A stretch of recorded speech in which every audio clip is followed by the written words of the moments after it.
தமிழகத்திலே சமூக நீதிக்காக போராடிய பகுஜன் சமாஜ் கட்சியினுடைய மாநில தலைவர் அண்ணன் ஆம்ஸ்ட்ராங் அவர்களுடைய படுகொலை இன்று வரை மர்மமாகவே இருக்கின்றது.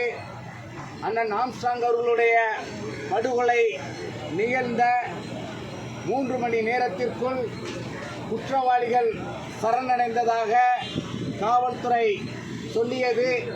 அதுவும் காவல்துறை ஒரு தவறான தகவல்களை மக்களிடம் பரப்பியது.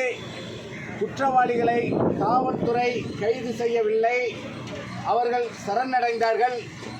இதுவே காவல்துறை பொதுமக்களிடம் பரப்பிய முதல் குற்றம்.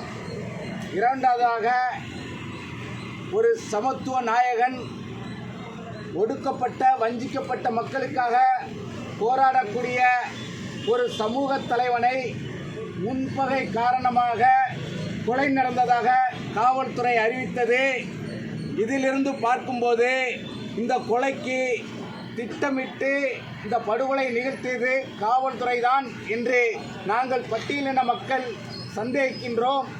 காரணம், அந்த அறிவிப்பானது பல்வேறு உண்மைகளை வெளிவரவிடாமல் தடுப்பதற்காக அவ்வாறு ஒரு அறிவிப்பை காவல்துறை வெளியிட்டது.